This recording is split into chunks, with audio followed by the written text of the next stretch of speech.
Mishka Shabali is catching up with friends who are arguably more talented than him. Hey, hi, hello, what's up, gang? It's Mishka back from the dead. I was teaching my Yale Writers Workshop yesterday, all last week, yesterday week, and I'm completely fucking brain dead from it. It's the toughest, most exhausting, most invigorating thing that I do. It's really tricky because there's like a 3-hour workshop each day, and then you have student conferences and you host the open mic or the reading, or there's guest speakers, and it's like putting on a 5-hour show each day. I get so exhausted, I get like vertigo at the end of the day, and I just can't think or do anything. But I pulled it off again. I have fooled them again into thinking that this is something that I can do, and hopefully they'll let me come back next year to exhaust myself again. The best thing about it, I mean, from a very selfish perspective, is it gets me all fired up about writing again. So we'll see how long that lasts. I'm recording this header on Monday, June 20th. I talked, I guess, in the last episode about breaking up with my therapist, and I feel like I need to. I feel good. I still feel good and feel real good. Had a string of like really good days. Not amazing days, but just days where I don't feel fucking horrible. Where I'm just not in a swirling black vortex all day long. And it feels weird that it's coming around on the heels of breaking up with my therapist, who I've bragged to everybody about how great she is, and she was great, and I think she still is great. She and I had argued about a bunch of stuff, in the process, that's part of therapy. But she still, was really all about the 12 steps. And so we stumbled on that a couple of times. Another big stumbling block was when I told her my story about sitting next to Slash at Lanigan's funeral. She wasn't totally sure of who Slash was. So I wanted to express to her gratitude for the distance that we've traveled together, and also clarify with her that I was like moving on. So I had a Slash figurine that a fan had sent me. So I re-gifted that to her, and I think she has like a collection of dolls in her office, which I think is for little kids to show her like where daddy hit mommy, or where they got molested, or horrible stuff. But I was like, this is Slash to add to your collection of dolls, so you never forget who he is. And, I'm going to strike out on my own now and thank you for everything you've done, basically. So I don't know. That's the coda to that story. This episode, I have author Laura McKowen on. She's the author of We Are the Luckiest. She has a great podcast called Tell Me Something True. That I did recently. I've never actually met Laura. We just met through the podcasting sobriety world, and I knew that I liked her for her, her takes on sobriety. And then when We Are the Luckiest came out, I was stunned to discover that she's just a fucking straight up brilliant writer. So of course I had to have her on the podcast. We recorded this right after the shooting at Uvalde, Texas, and so there's a little bit of shock and despair about the shooting there. I don't know. Do I say trigger warning? It feels so useless to say trigger warning when we give trigger warnings for everything except a fucking gun. So stupid. Anyway, before I start ranting again, enjoy this episode of the podcast with my friend Laura McKowen.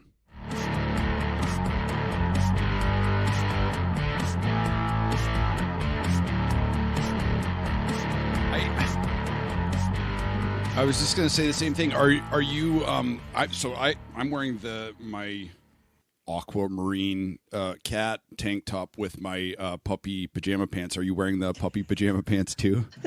No, I don't have those on right now.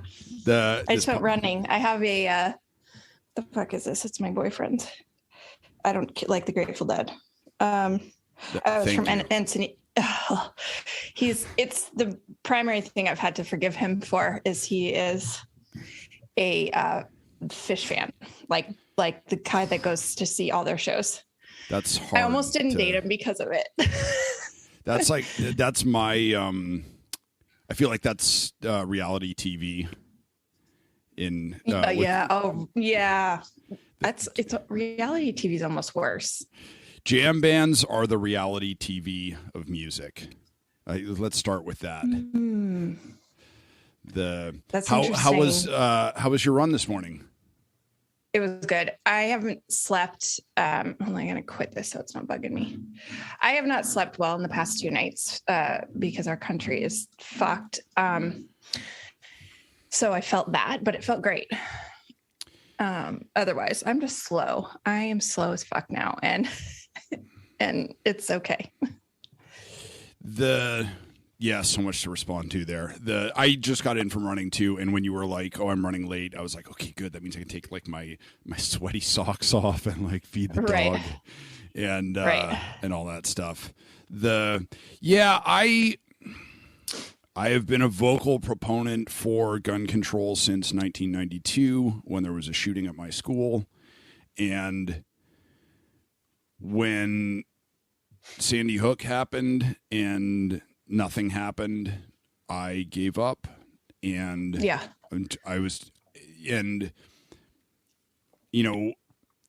had a real bad week after the shooting in Las Vegas, of sort of like trying to talk to people and trying to engage and saying like, this is why we need it, and this is the logic behind it, and trying to sort of win hearts and minds, and then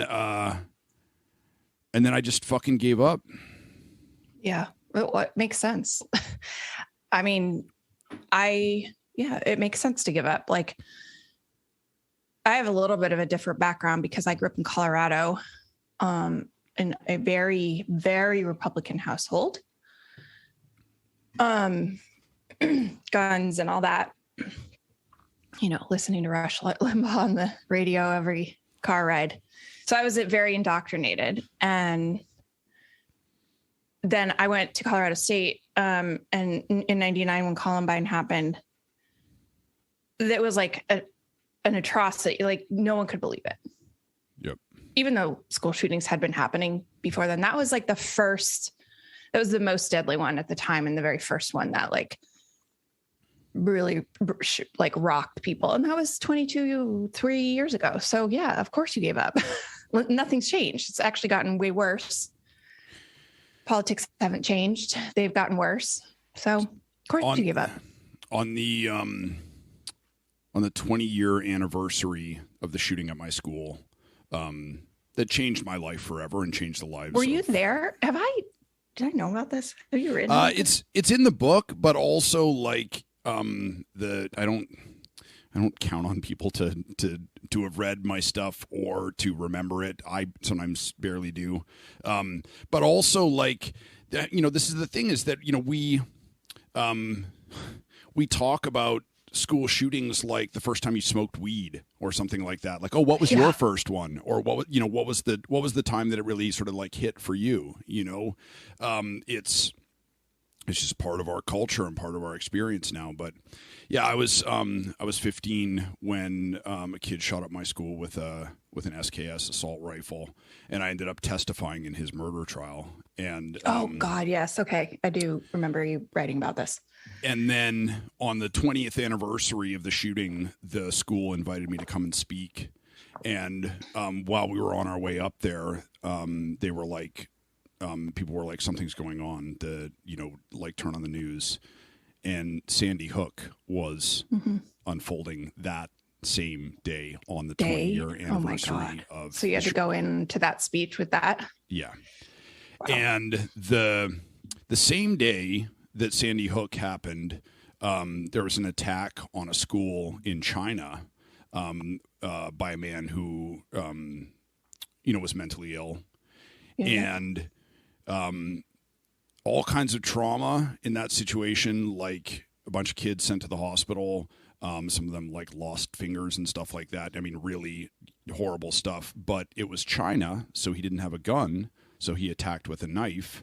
And those kids will be scarred forever, and they'll have to deal with the trauma of that forever. And no one died. Not a single life was lost. I can't articulate a more succinct, concise argument in favor of gun control than that. It's like, at this point, either you love guns or you love kids. You pick one. It's one or the other. Yep. Yeah, especially in I don't know how far we want to go into all this shit, but the Roe v. Wade bullshit that's happening, and the hypocrisy of the two statements is just, as a woman and a mother, I don't know how to contain the rage, frankly. I think rage is the appropriate response, because we're looking at the data. And if you look at the data, what the data says is that male legislators don't care about women or children. That's it. They care about power. They want their fucking power. That's exactly it. They want their power. They're afraid of losing it. Yeah. And that's like full stop. There are no caveats or qualifications. It is what it is. It's the power of power, basically. And the thing that I think is, women are going to be the ones to change this. I think women and mothers, and it's the women who protect this that scare me the most, worry me the most, upset me the most. And not in a misogynistic way, in like I get it. I get it because, and I get it. And I feel like that's the way in, is to talk to them. You can't reach these men. I'm never going to reach them. Counterpoint. Okay. We need to, and here's why. In my life, I've paid for 2 abortions, and both times it was with sadness and regret, and given the opportunity to go back and change it, I wouldn't change a thing. It was absolutely the right decision. In doing so, I prevented 2 unwanted children from coming into this world, and my life is infinitely better for not having kids. I've never felt emotionally prepared to be a parent. I don't think I would do a good job at it. I know that I would, view those children with resentment, and that it would have changed my life. Men, if they're voting against this shit, they have no fucking idea what they're doing.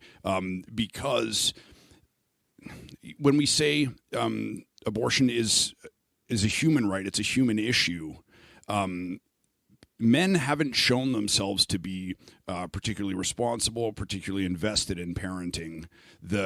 If you get drunk and knock your girl up,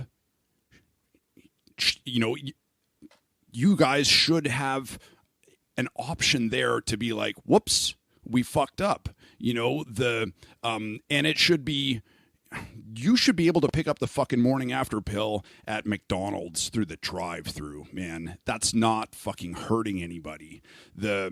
And so it just seems insane to me that men don't have the vision to see how much this is going to affect their lives as well. The other thing is, it's just not even about that. They just want control and power. That's it. It's not about fucking unborn. It's not, first of all, pro-life needs to be ripped out of the lexicon. Yeah. It's not. It has nothing to do with that. If it was, they would do something about the fucking shootings. Yeah. Like let's just call it anti-women. Anti-women. Let's call it what it is. No, that's what kills me. And that was such a frankly wise political choice. That they made way back when. We're going to call it pro-life. It's like the great marketing choice, people. Yeah. Great gaslighting. It's professional gaslighting. And that's what politics is as an institution. Is like, we're going to take a word that means a specific thing. This word means sunglasses, except now it means the opposite of sunglasses. Yep. Mm-hmm. Oh, we could rant the entire podcast about this shit. One more thing I want to offer. I was listening to Rich Roll's podcast with Terry Crews, which if you haven't listened to it, holy fucking shit, is so good. No, I haven't. But at one point he says, is Terry Crews the guy, the former athlete? Yeah, former athlete, huge black dude, movie star, was publicly assaulted. He has a fucking wild story, and and he's such a sensitive macho teddy bear of a dude. He's like pathologically likable, but he's talking about one of the things that I've often thought is that 60s feminism kind of screwed women because women fought for the right to have careers and jobs, and now that's the expectation, but we never got past the thing of women being the de facto head of the household, caregiver, home taker, manage everything, right? Yeah, so women just effectively doubled their workload, and I'm like, what women should have been fighting for was for men to fucking stay home and take care of the kids, Yeah. And that's one of the things I've talked about that a lot. Yeah. That's one of the things that go ahead. No, the whole we can have it all lie is we can have all the work. Exactly. You can have it all. And guess what? You're going to have a giant fucking drinking drug problem. That's what happened to me. Yeah. Because something has to hold that up on the back end. Yeah. But what Terry Crews says is, we've leaned on women so hard that we've normalized, kids being brought up by their mom. And why aren't we saying you should have two parents? You should have a fucking dad, and men should be fathers, and shoulder that responsibility, man. I have a couple of friends who are super dads. My buddy Sam, I don't even fucking text him on the weekends anymore because all he wants to do is fucking hang out with his kid, and so fucking lame. What a dick. Him being a good dad makes my life so boring. I think of so much fun bullshit that we could get into, but no, he's got to be responsible, and not even be responsible, but enjoy his child's company. Where the fuck does Sam, you asshole? He's responsible and he's enjoying it. What an asshole. Yeah, well, that's the thing. It's not even like he's shouldering his burden. He's like, no, I love my child more than I love hanging out with you. What a fucking insult. That's funny. Yeah, I'm very lucky to have. I've been, a single parent since almost 3 when we separated, but her dad is a super dad. Wait, I thought you were saying I was 3 years old. I was a single mother. Laura, Jesus. I was born a single mom. It's weird. Since Alma was 3, but her dad is a super dad. Was always a very equal and is an equal co-parent. And even still in that, things still do fall to me. And part of me is torn about that because there's no denying the importance of the mother in raising the kids. Like, it's a biological need. I've talked to tons of psychologists. I just did an episode about mother hunger. Like, it's a thing. It's a real thing and a real need. So I don't think the answer is, moms don't parent. It's that you should have two. Yep. And all the invisible labor and things that women do, they're not accounted for. They're not seen. And you can't talk about it without somebody, especially another woman, thinking that you're complaining, you're full of shit, you're whatever, it's, our country, and especially in the pandemic, women got just annihilated. But also, name one thing that's happened where, like, women really, really won with that one. Like, women, that's the thing about with COVID, with the pandemic, with lockdown. You're reading these news articles and it's like, the two groups who got crushed during COVID were, women and the poor. And it's like, yeah, always. Shocker. Yeah. Yeah. One of the things I did want to say, though, is that that having a mother is integral doesn't mean that having a father isn't essential. No, that's not at all what I was saying. No, I wasn't offering that as a correction, but I'm just saying that I absolutely believe that women can do anything. Doesn't mean they should do everything, and that women punch above their weight doesn't mean that dudes don't have to fucking do their thing, should do their let part, them. And obviously too, if you come from if you come from a home of two moms or two dads, then fucking hell yeah, I'm not arguing that, some Adam and Eve relationship, but like, if you're a parent, be a fucking parent, Yep.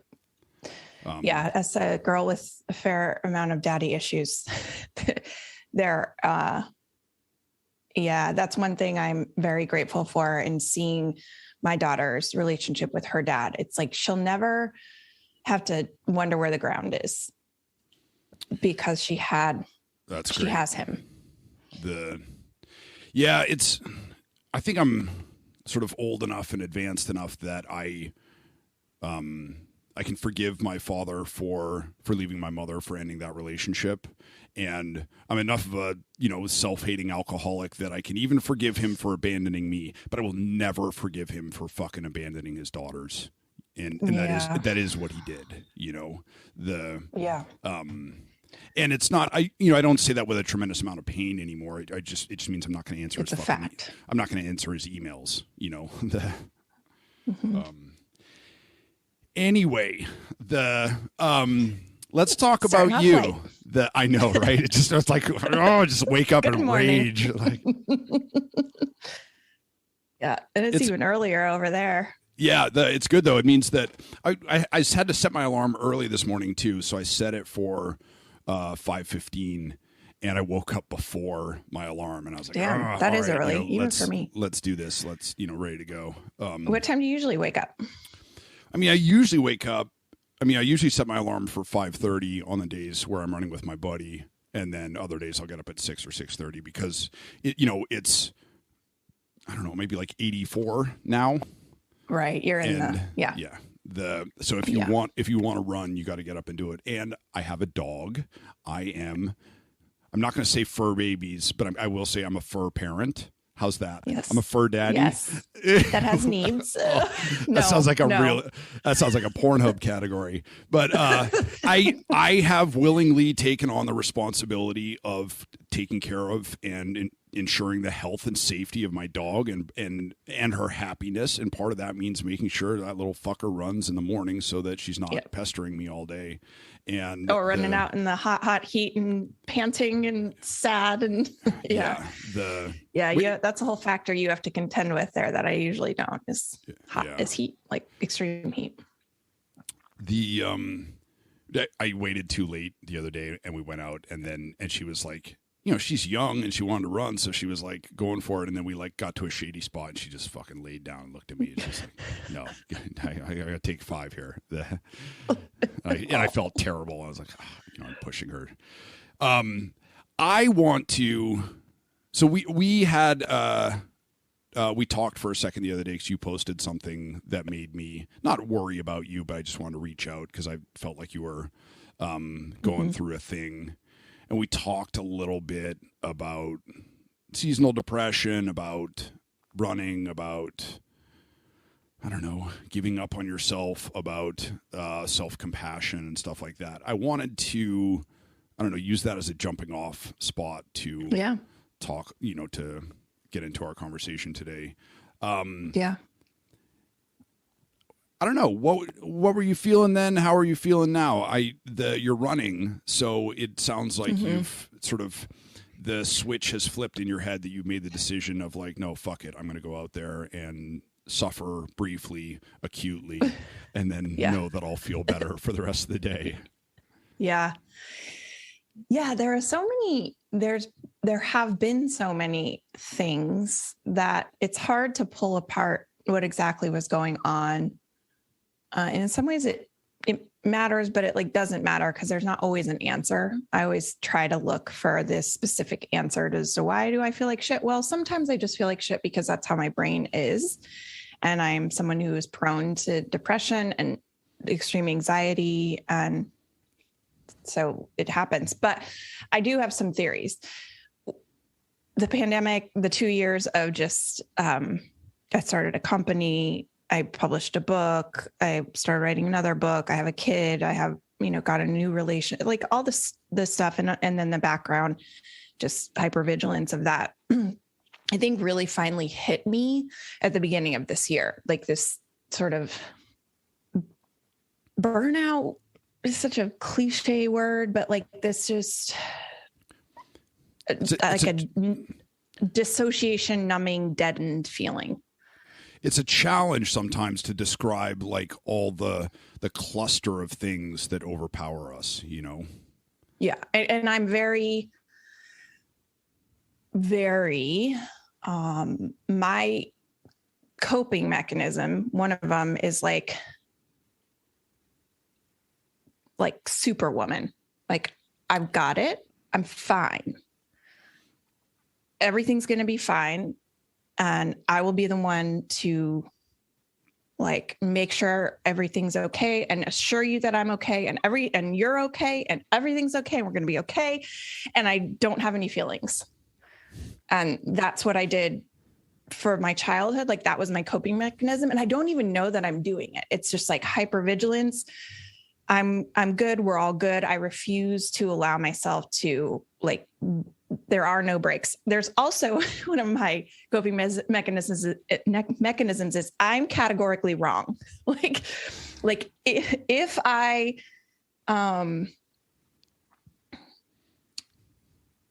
it's always my fault. Like that type of thing. This, like if you're mad, it's because I did something. If you're upset, it's because I did something. If this isn't going right, it's because I did something. If this company I started isn't like, people are unhappy or the members are unhappy, it's my fault. And just like accumulating all of that and not seeing that. That's the problem. Like I can't see it because it's just where I live when I'm freaking out. And it's a dangerous place to be for a prolonged period of time, because what happens is I go numb and I lose my ability to feel anything. So I get this like frozen feeling. Like I can't cry. I can't breathe. Like it starts to feel like I just can't breathe. And I do all the things to try to help this too. It's like I exercise, I meditate. I know all the tools. That's the other thing. It's like my mind is like if I feel like I've covered it in my mind and checked all the boxes, then I'm fine. But like, you're not fine. You're not fine. And I always have to get to this breaking point. That is always a surprise to me when I get there. Of like, you're just not fine. And like it's like chipping away at an ice block. Like I have to talk to someone or watch something or see something that gets through the ice so I can finally feel. And like the conversation with you was one of the couple things that had happened in those like 2-3 day period where I was like, oh, okay. Like, it's okay if you're not is it just not okay if you're not Superwoman? Like, this is something that will actually take you down if you keep doing that. I'm going to force my sister to listen to this because she does the exact same thing. The super mom sleeping, 4 or 5 hours a night, always making sure that everyone's needs are taken care of before hers. Her daughter is graduating from high school, so she flew down for graduation and sent me a picture of her with her 2 oldest kids. And she was like, oh, so proud of these 2, but like I look like fucking shit in this picture, blah, blah, blah. Like just tearing herself, I'm like old and falling apart. I'm 45. She's the impossibly old age of 47. I can do more push-ups than most 45-year-old dudes. She can do more push-ups than I can. She's in incredible shape. She's beautiful. She dyes her hair and I don't, and I'll fucking always rail on her for that. But she's a fucking strong, independent, beautiful woman, and she's so fucking mean to herself in her head. And it's like she has compassion for everyone in the world except herself. And and that's part of what I heard when we were, talking the other day. Just that, that sort of like grinding thing, and exactly what you described, the frozen thing.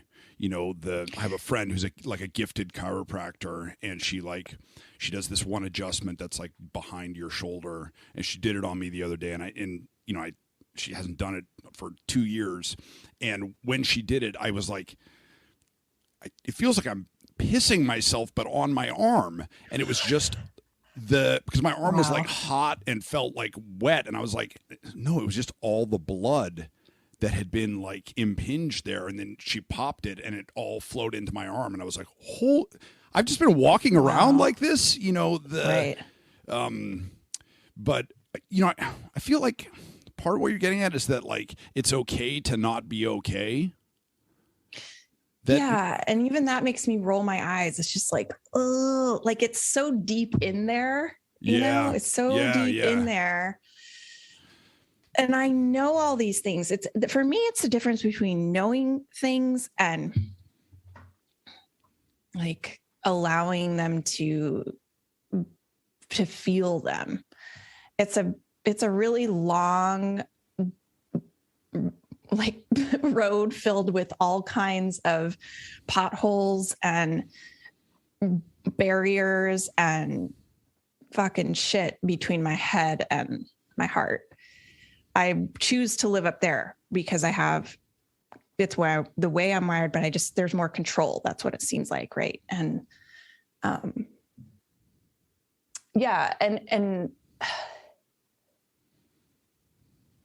the thing you say about your sister too is in there also, because I'll be 45 this year. And like, this is not something I've never actually admitted to anyone but a couple of my friends, but like over the past 2 years, like I gained a little weight and like my body's changing, and I feel like embarrassed because I'm like, oh, you're vain. Like you're actually pretty vain. And I would always be the one that's like, I'm not getting Botox. Fuck that. I'm gonna age naturally and I'm going to let myself go gray. And it's like the moment that stuff started to show up, I was like, fuck this. Because that's another bullshit pressure that women have. Like, you not only need to do all of it, but you need to still look good doing it.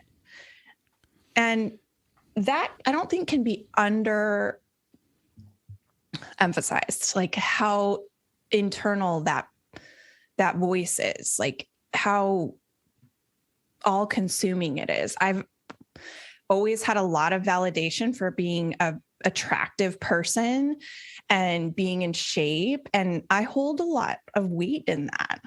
And to see it start to slip away sucks. This is not to say that, that it's the same for men, because I know that it's not, because we live in a world where women are judged by looks and men are judged by deeds. But having, in the last couple of years, gone really gray, and every time I look, my forehead is longer and shinier, and also just sort of having given into like Crocs and sweatpants and stuff like that.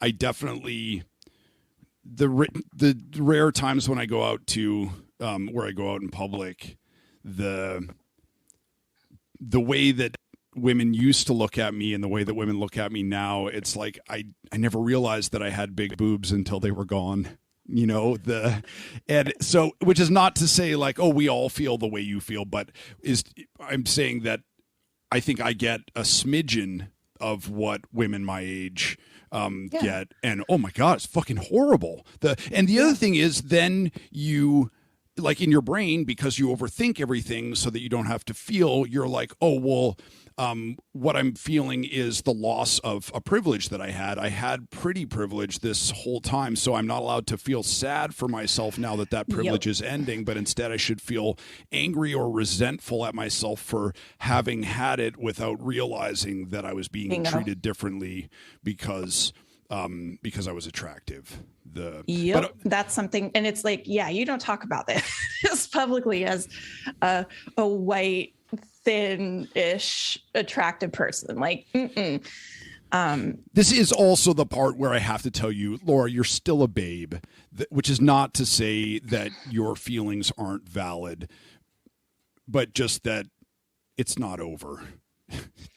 you still got it, okay? Thank you. And not just because we're wearing matching tank tops. Yeah, and also that was like in no way fishing. Like this is one of the I know the squirmiest topics, but it's real, and I have a lot of new compassion. I feel it's like another wave of, all those things I judged other people, like women older than me, for feeling and saying, and how I, just like waved it off as not valid. Oh, here it is. You're now officially middle age, and like, it's real. Like, you wave off the things that parents say, you wave off the things that Black people say, you wave off the things that trans people say, you wave off the things that divorced people say, you wave off the things that people with infertility issues say or sober people say, until you go through it and you're like, oh yeah, okay. You guys were right the whole time, and now I see that you're right, just because it's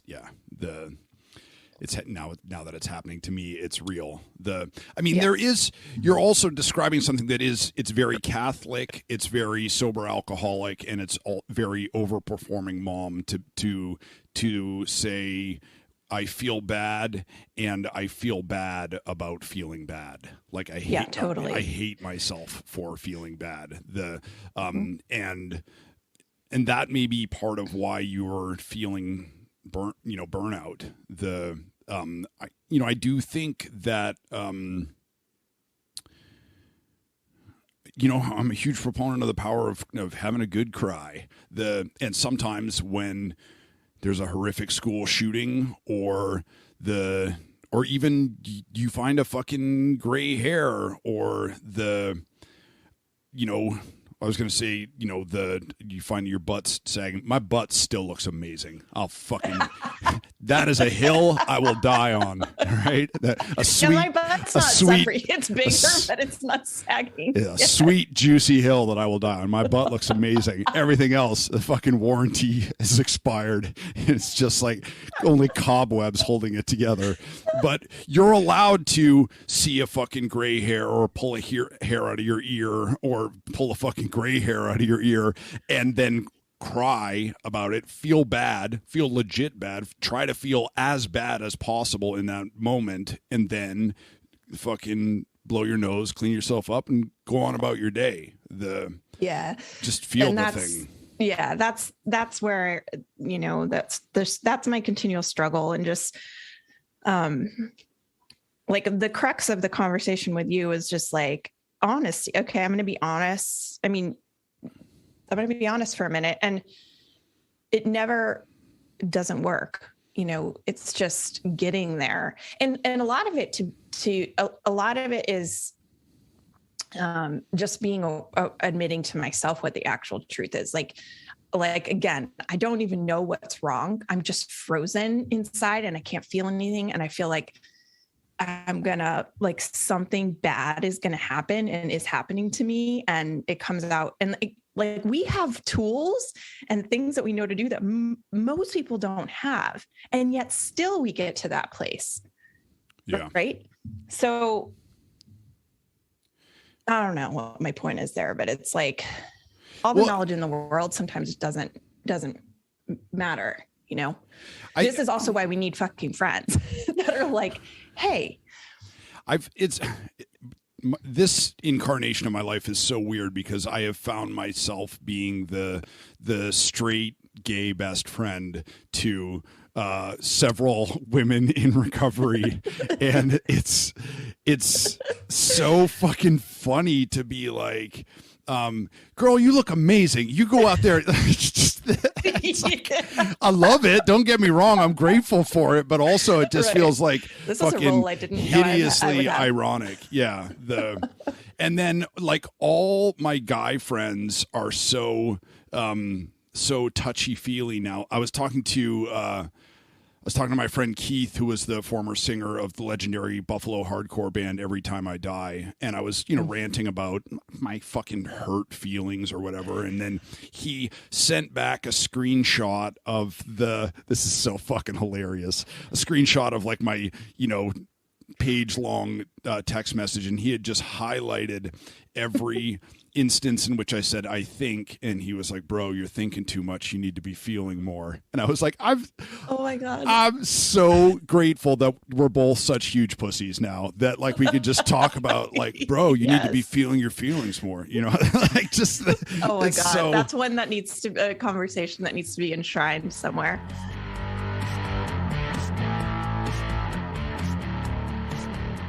Well, hello there. This is Steve Jobs, the guy who invented the Apple. As you may know, I do a podcast thing where I just randomly record things about my favorite podcasts, and the Mishka Shabali podcast, absolutely one of them. Everybody over here at Apple, Elon Musk, Jeff Bezos, all the other billionaires working side by side in the factory here, we all love the Mishka Shabali podcast, and we know that you love it too. So what we would love for you to do is head on over to the what is it called? I think it's just the podcasts thing. I don't know. Go over to Apple Podcasts and please rate and review my podcast. I mean, the Mishka Shabali podcast. Give it 5 stars. It's incredible, groundbreaking work. Definitely, in the running for a Peabody. Peabody, a MacArthur. It should win a prize. That's how good it is. Now, just 5 stars. Thank you. Steve Jobs signing off. Bye. I feel like that's why I was able to get to you in that moment, and that's why I wanted to talk to you, is because you've taken on this thing of being the super mom, the bulletproof mom, and then also doing what you do with your book and your podcast and the community that you're building and the responsibilities that you've taken on, you're like, I will drive the world to soccer practice and meet them afterwards with juice boxes, and everyone can cry on me, and I was having like a weird moment where I wasn't completely falling apart, and I was like, "Fucking now, this is the time," that I could just sort but of. That's how it works, right? Yeah. It's like it's like you wake up each day and like, okay, which one of us is crazy? All right, which one's okay? Right. Do you got it today? Can you do this today? Because I can't. Yeah.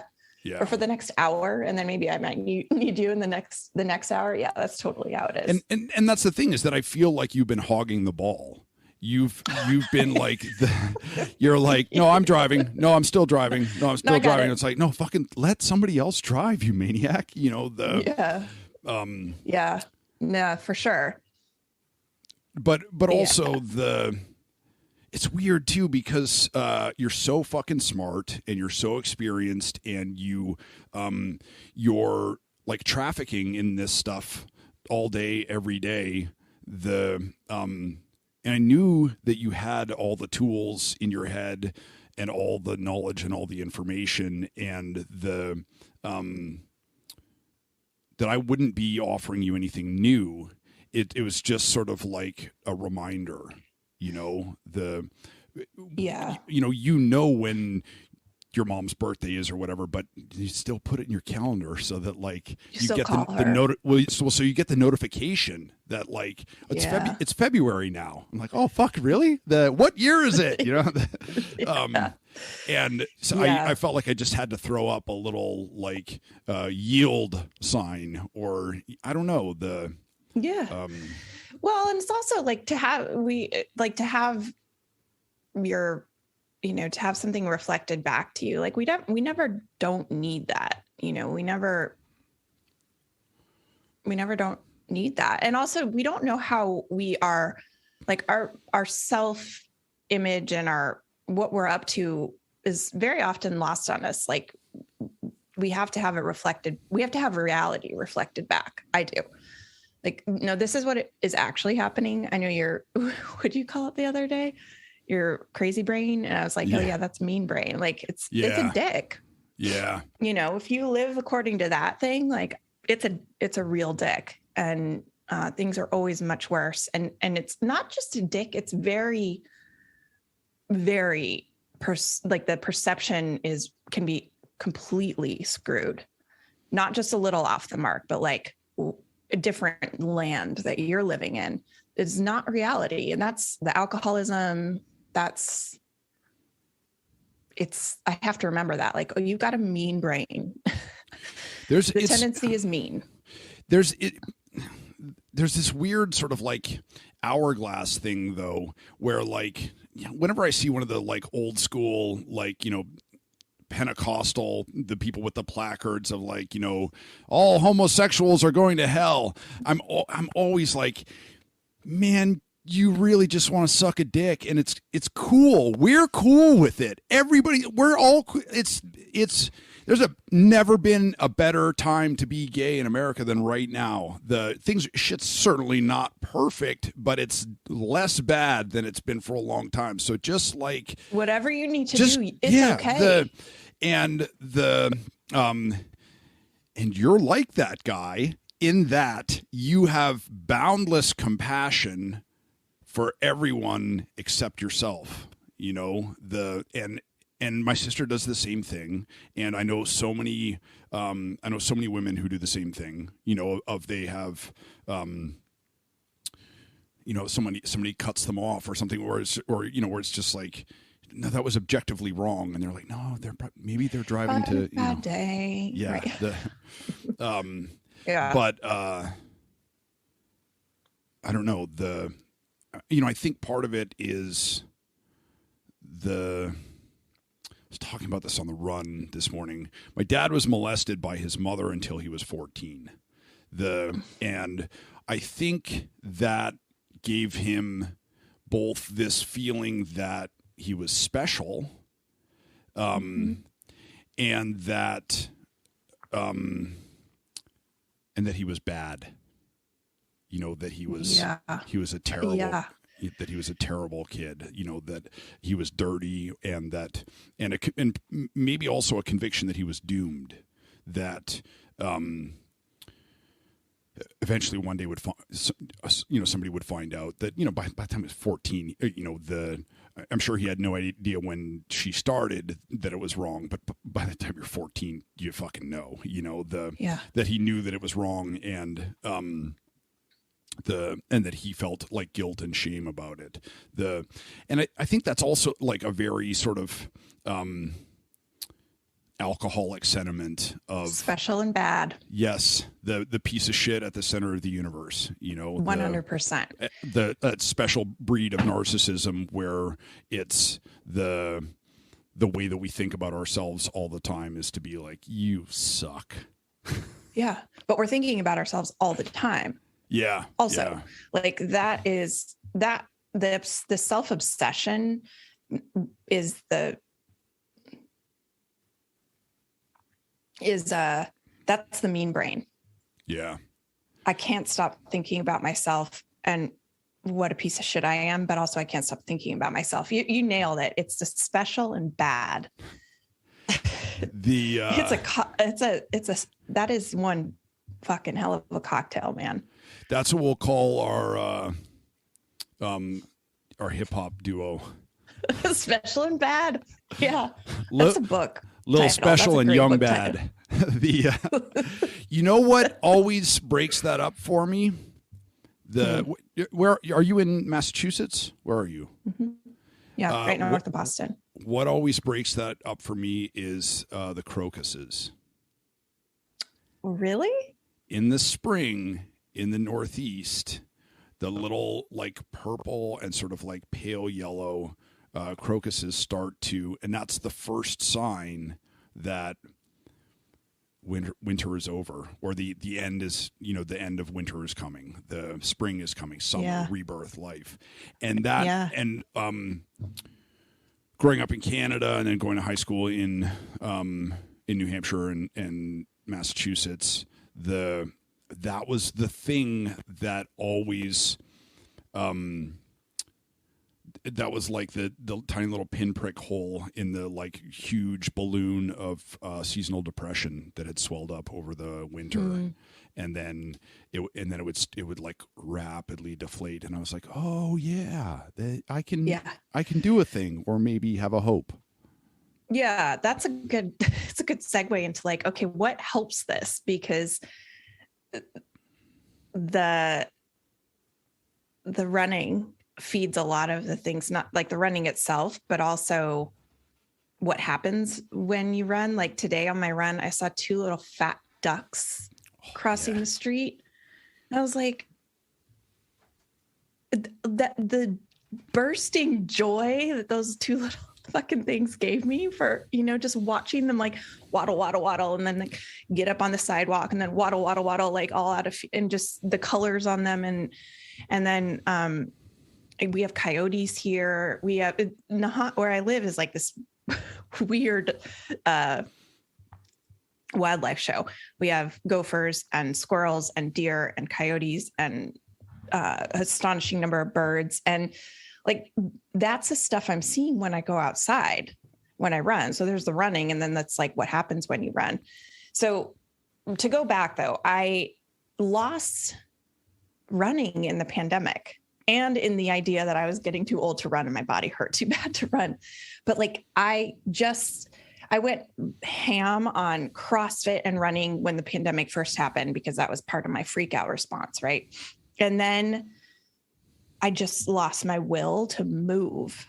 Like I couldn't do it. And I have since learned that's happened to a ton of people. And for me, that's death. Like the first antidepressant pill that I found at 15 was running. And I had always played sports, but then or 16, but then that stopped when high school stopped. And so I started running, and that was my medicine. For 25 years, it's been like the mainstay. And I stopped doing it. not putting that together, like I really thought, oh, my running days are kind of over. Like I just doesn't feel good in my body. And I do other stuff. I play volleyball and I have a Peloton and I do yoga and blah, blah, blah. But nothing has felt the same to me as running. Nothing is like it. And you and I had this conversation. You're like, yeah, no, nothing is like it. Nothing does the same thing for my mental health and for my body. So I was like, it has been, I think I ran 3 times last year or four times last year. So I'm truly starting over. And I was like, you know what? You're going to fucking start over. Like, good. You're going to run a mile and let yourself run a mile. Whereas before that would have been unacceptable. You don't run a mile. Like, that's ridiculous. Don't even count that in your Nike app, you know? You're going to run it really slow. And after that first run, I was like, I wanted to cry. I almost cried at the end of my run because I was like, oh my God, oh yes, I remember you. Like you're one of your best friends returning that you thought you hated or you lost or you just like, and going, oh, here you are. Okay. And it's like flipped a switch in my brain. So I got to be friends with Tina Muir from Running for Real this past year, and I challenged her to stop tracking her runs. And it was really hard. Or I didn't challenge her. She was like, I was like, why don't you just like turn your GPS off for a minute? And she was like, do you track your runs? No, I haven't for years. Here's a tracker that I bought a year ago that I've never used. Has been sitting here the entire time. Do you have any idea how you know, like, oh, I ran for 45 minutes or I ran for 24 minutes or I ran, like, you don't know? Not really. Fascinating. I mean, this morning we knew which route we were running. It's like 6.5 miles. We knew how much time we had.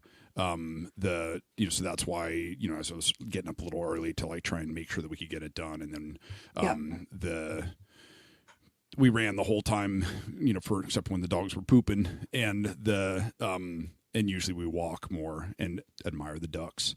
One of the things that I almost said this before, when we were talking about sort of forgetting yourself and then remembering yourself. I was in the van with my friend Jake Flores, who's a comic, and we were sort of picking apart the show that evening. And I turned to him and I said, Jake, sometimes you headline and sometimes you just play last. And he looked at me and he was like, that's brilliant. That's so smart. Like, did you write that? And I was like, no, you said that.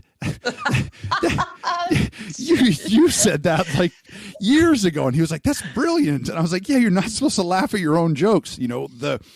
But if you forget your jokes, then you can laugh at your jokes, right? So there's sort of a tie-in there with you knowing all these things about depression and self-care and having the tools to manage your mental health and take care of yourself. You know what your strengths are. You know what your weaknesses are. And you have most people don't know themselves and don't know who they are. You have a tremendous amount of self-knowledge. But that doesn't mean it's that you don't forget. But also because you forgot running, then you get the privilege, the pleasure of hearing those jokes again for the first time, right? This was your first 1 mile run again. So you get to, totally. You know what I mean? It's like a sort of a reframing thing, but if I went out and ran a mile now, I would be like, I wish I had time to do more. Or I didn't get Sadie enough exercise or whatever. But when you haven't run for a long time, then you get the physiological benefit of you're like, oh wow, the hormones and chemicals and blood's pumping. That's such a good point. Yeah. So as your medical doctor, as an uninformed blowhard, I would suggest that you maybe just enjoy renewing your romance with running, because you get to have all those firsts again. I totally am. I ran 1.5 miles the other day, and I was like, I loved it. And I'll just let it be 1.5 miles. Yeah, I love the idea actually of not tracking. Yeah, let myself do that. I mean, that's I've run every day this month, with the exception of one fucking horrible day, which I'm going to let myself off the hook for not running that day. But I just said I'm going to do it every day this month, but I didn't put any kind of mileage thing on it. And I've been meaning to track my miles to figure out how many miles I ran this month, but I blew it. That means that I run without my phone. I have my water bottle and a poopy bag. You don't do music. And and some treats and and because I don't have my phone or music or a tracker to look at or anything, I look at the ducks. It is absolutely duck season in Phoenix along the canal, and you'll see like a mom with like 11 little ducklings, and they're all fuzzy and it's so fucking adorable. Or I look at my dog, and she will like take her leash in her mouth, and she sort of wriggles and looks at me.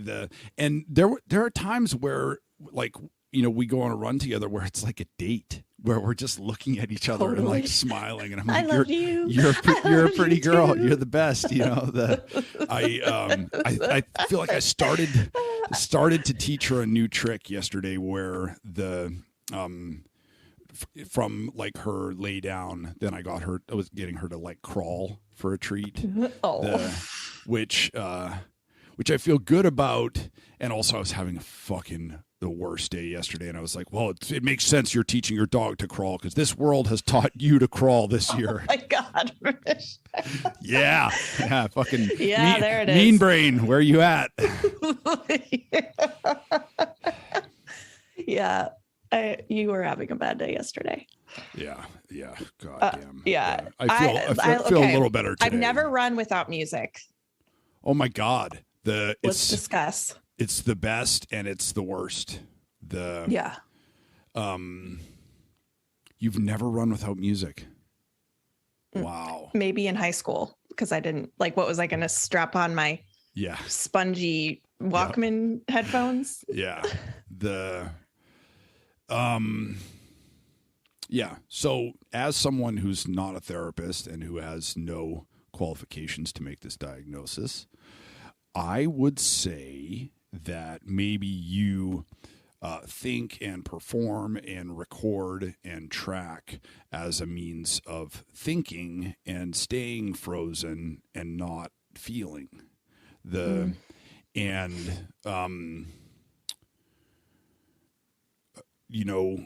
We're always like, man, fucking quit dreaming, or like stop daydreaming, like pay attention, focus, but if you think about it, the most effective method of interrogation is sleep deprivation. The fastest way to make a person crack is to deprive them of sleep. What do we do when we sleep? We dream, we hallucinate in high definition in fast forward for fucking 8 hours.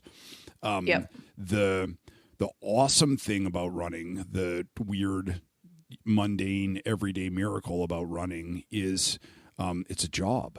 You do a thing. You're physically engaged. Particularly with my dog, like I'm always sort of like, no, come this way, no, that way. The poop there, not there. She loves shitting in the middle of the road. What's wrong with you?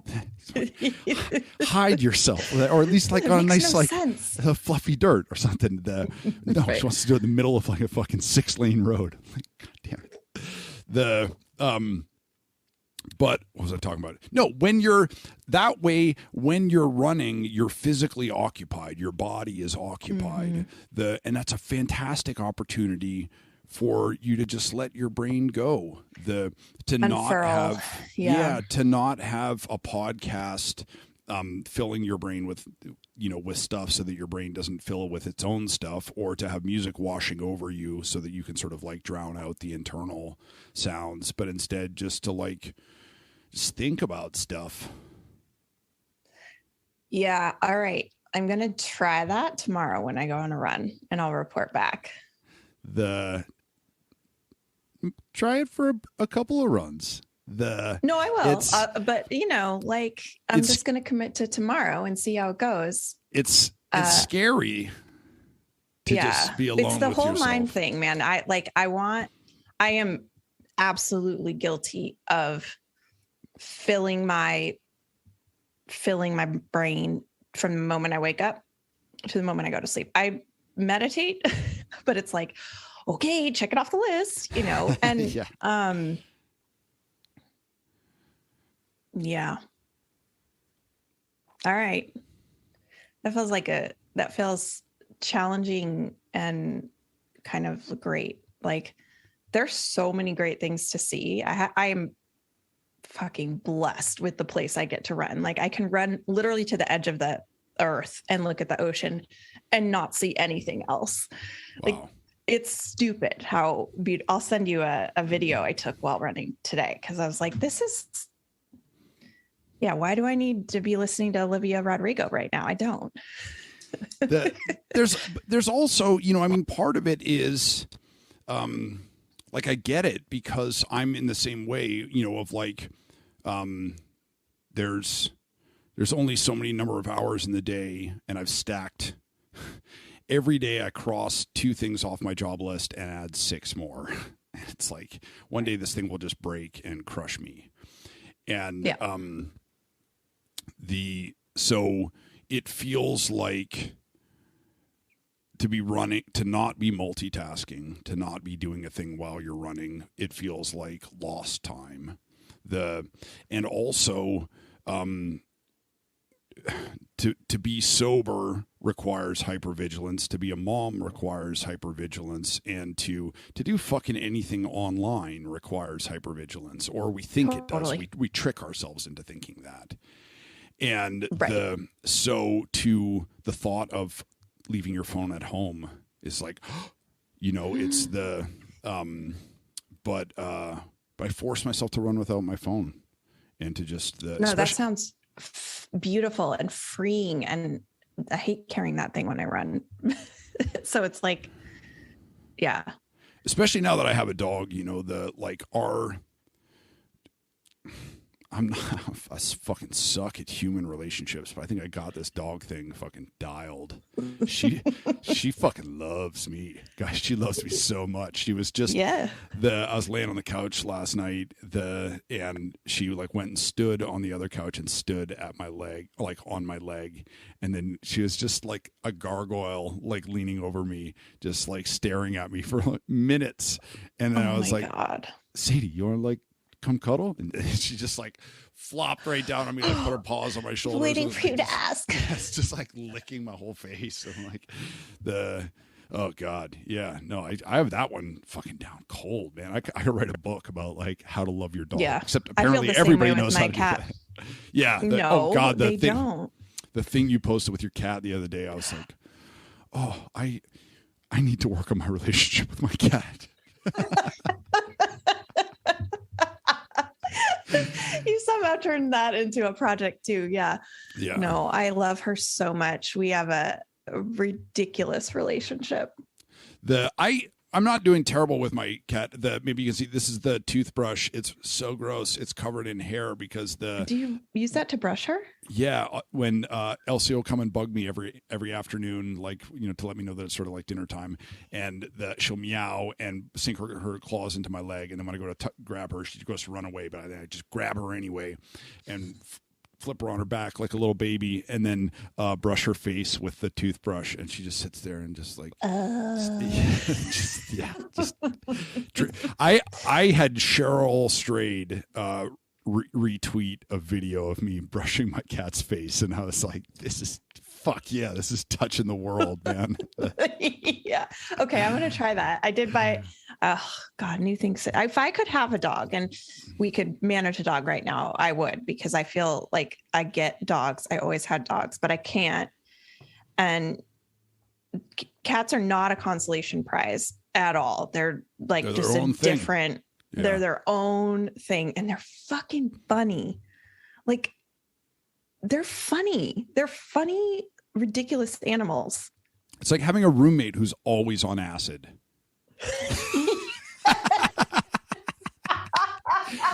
You're like, what are you staring at? Why are you acting that way?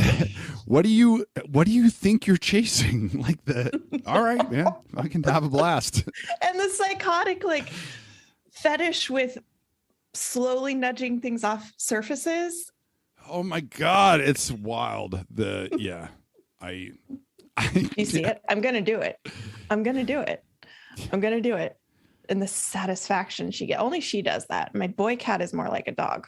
Oh my God, I just realized that's what I do with shit in my life. I'm gonna do it. You gonna watch? Oh, you see that on the edge of the coffee table? That's a chance at real intimacy.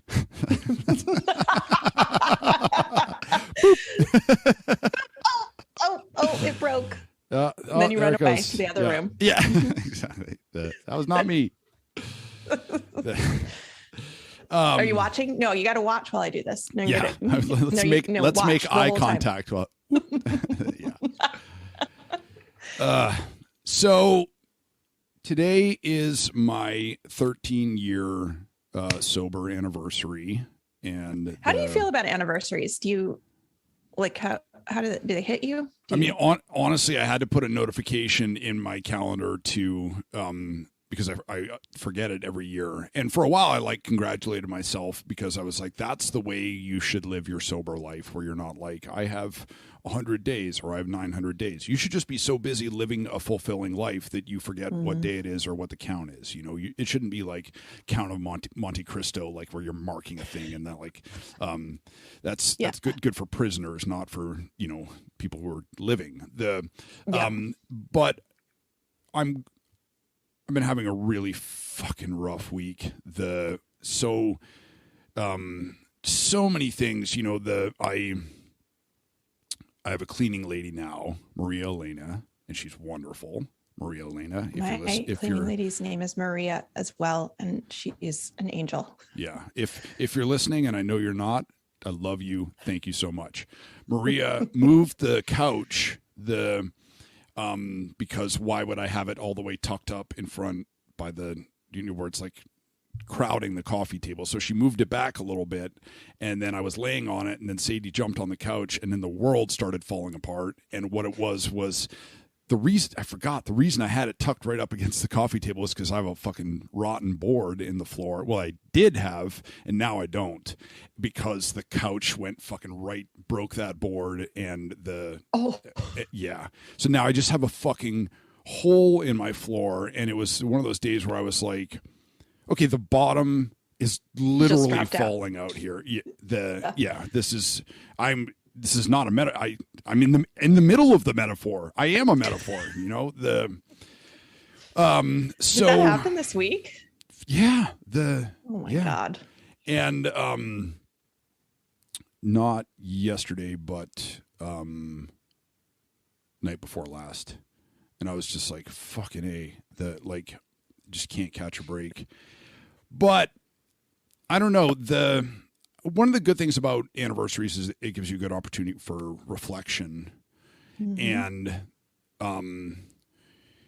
it made me realize that I'm still here, and all the shit that I've been through in the last 2 years never made me crack. It never made me drink.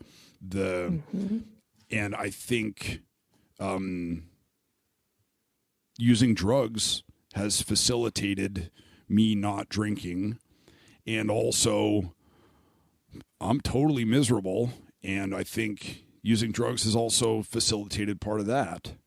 But I was talking to my friend Ed today on the run, and I'm about to start teaching the writing workshop soon, so I'm sort of going back into academic brain, and I was thinking about language and human beings are capable of thinking and experiencing life without language. Language is what we use just to communicate with each other.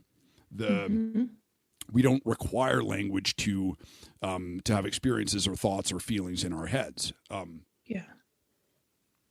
So sober is a word that I use to communicate to you that I abstain from alcohol.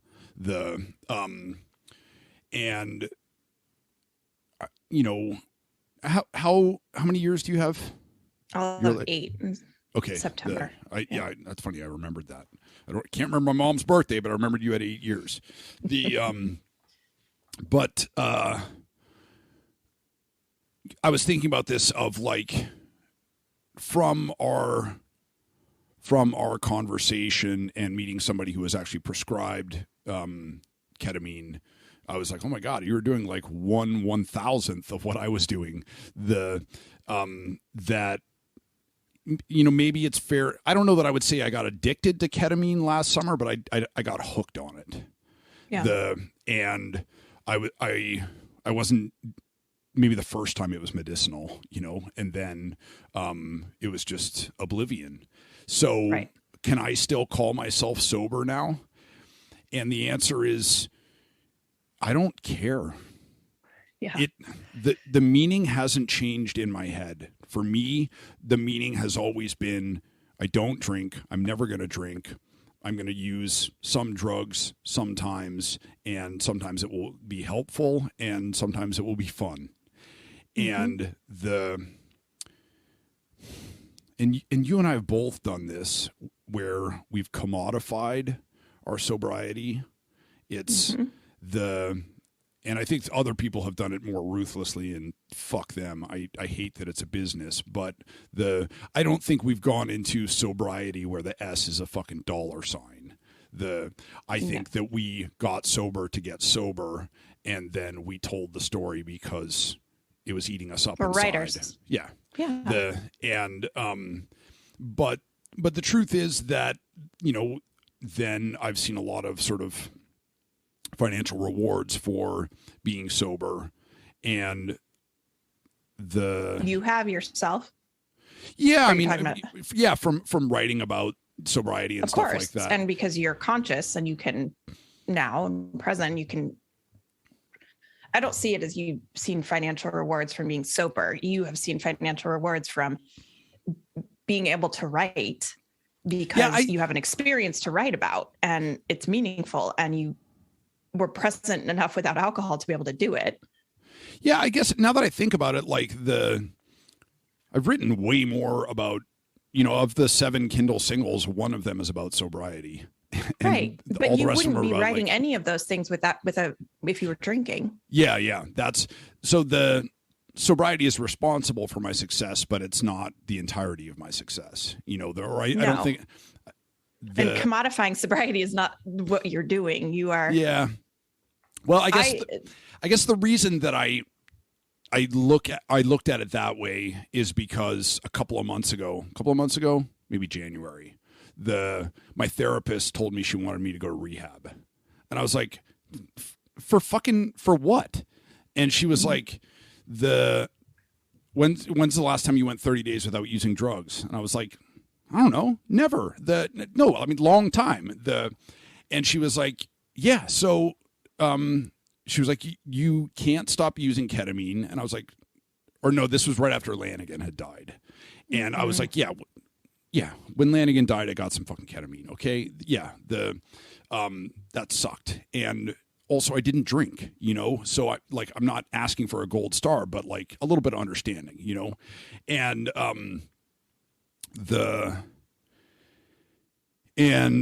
but she was saying, you have the opportunity now to go away for treatment for this and to try to fix this problem, to resolve it. And I know enough about rehab that I don't think that it would have fixed anything.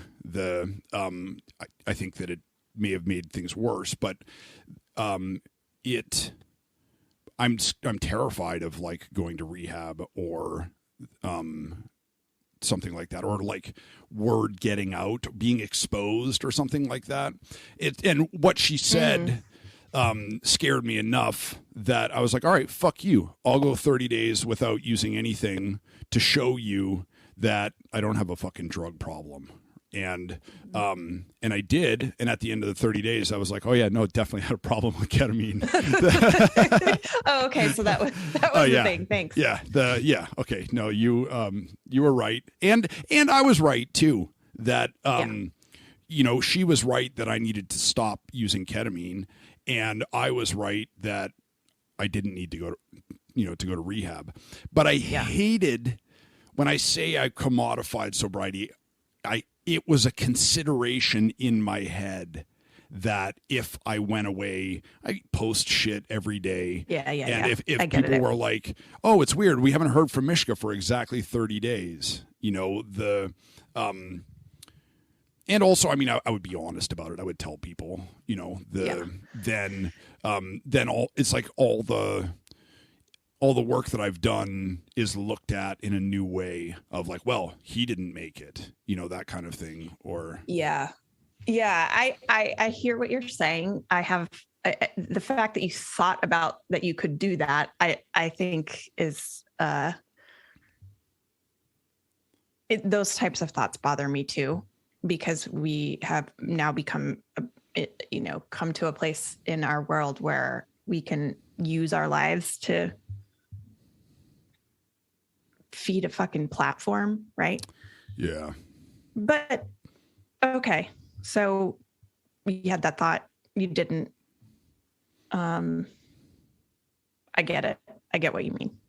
I guess I'm saying I don't think that's that big. That is that big of a deal. I guess what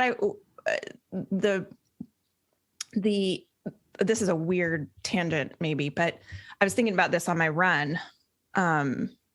This is a complete, like, we can go back to your sobriety in a minute. No. This is a complete divergence. But all I was saying is I don't give a shit about my sobriety anymore. I know what it means to me, but yeah, you give a shit, but you don't, but yes. Okay. And I feel the same way about, I don't call myself an alcoholic. I never have. I don't like the way the word feels in my mouth. It never felt right.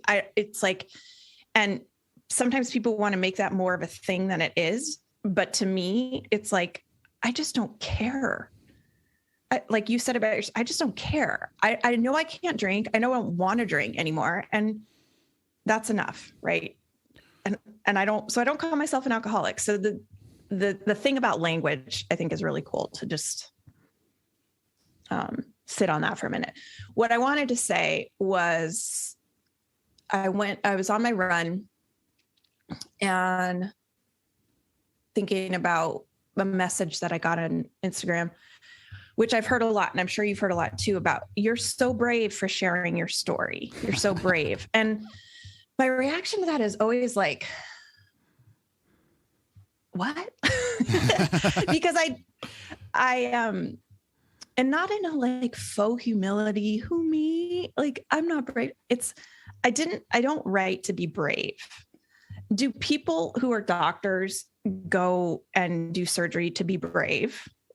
No. Do people who do any kind of work, whatever their work is, that, frontline workers, fucking people that put themselves in physical danger every day, do they do it because they're brave?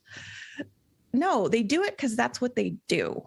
Like, that's the thing that's in them, right?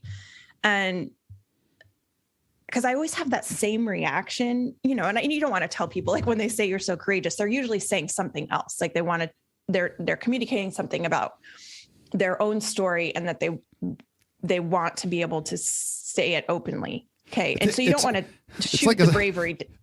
It's like a slur for women. If people are like, you're so brave for posting that, what they're saying is that you're fat.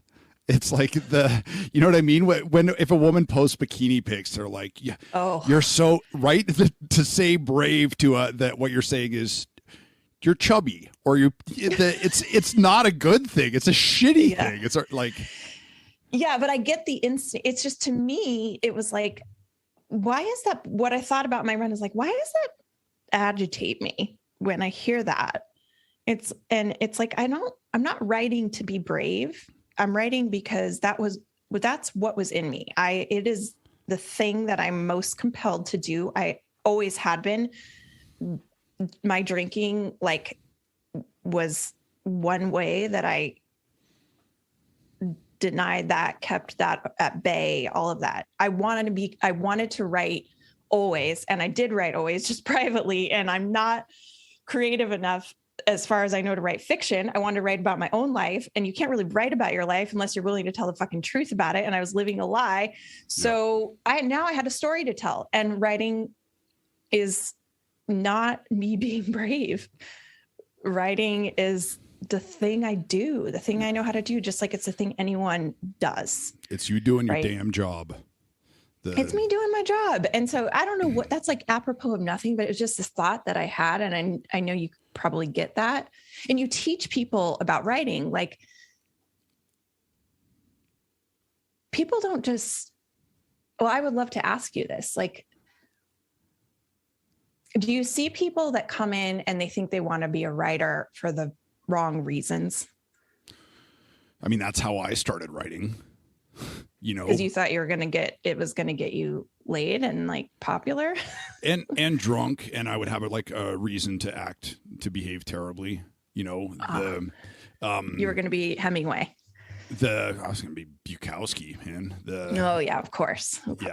And, but I think what you just said about writing speaks to what I said about sobriety, though, because we're arguing for the same thing, is that not just at the end of the day, but at the beginning of the day and the middle of the day, all the way through the day, the validation has to come from yourself.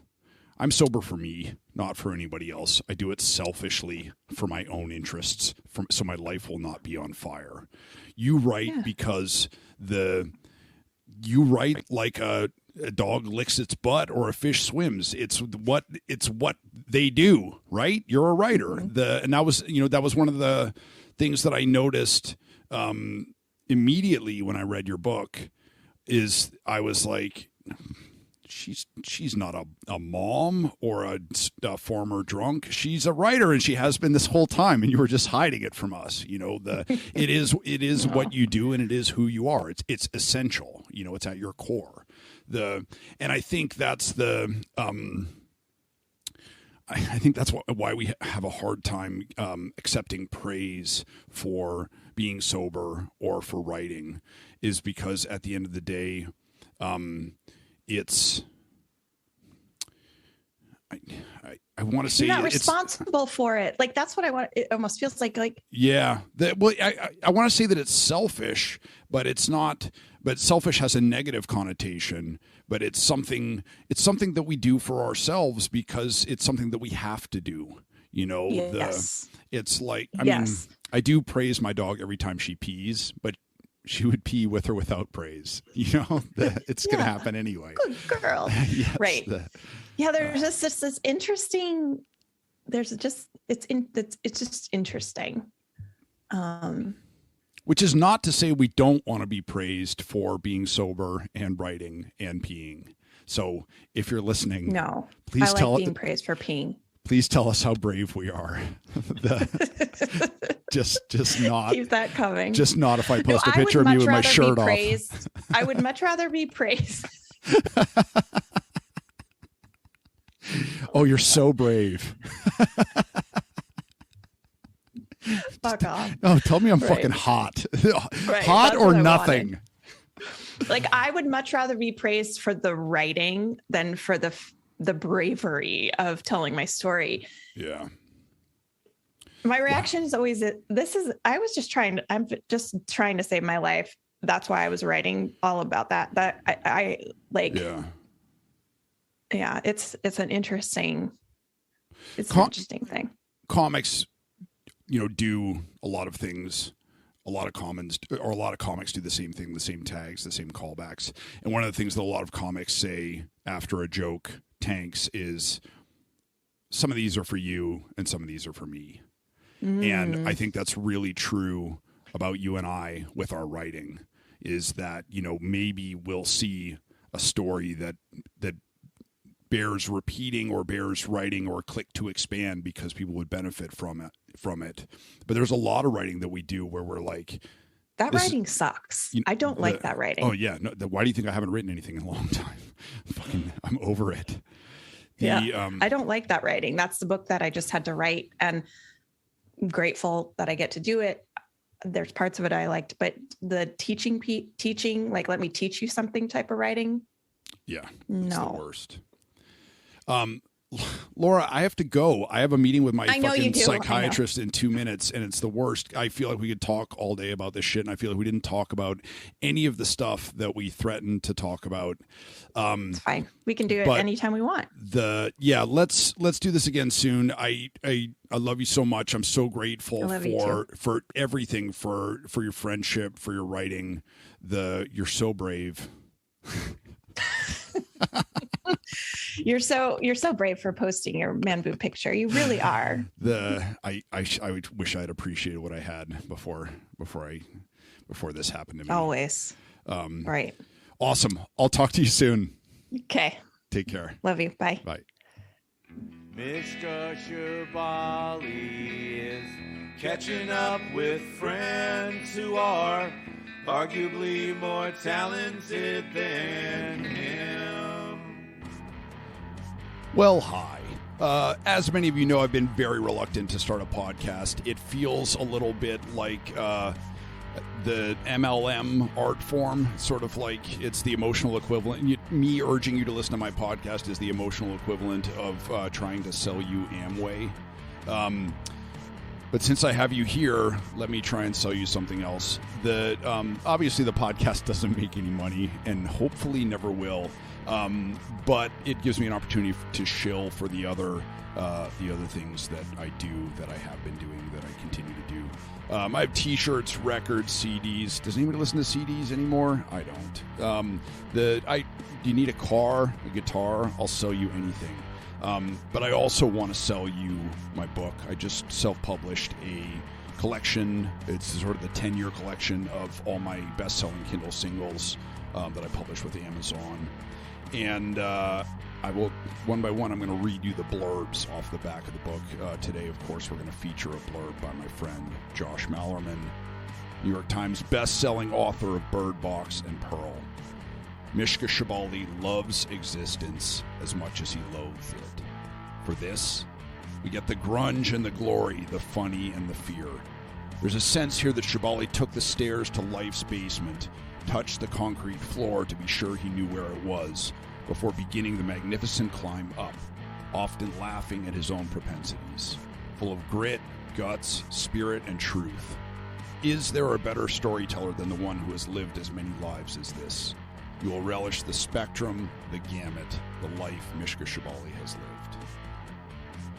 Josh, such a beautiful blurb. Thank you. If you're listening, please buy a copy of the book. You can find me on all over social media. I'm at Mishka Shubaly on Instagram, Twitter, Facebook. It's $30, postage paid in the U.S. Send it to me through Venmo, Cash App, PayPal, Carrier Pigeon.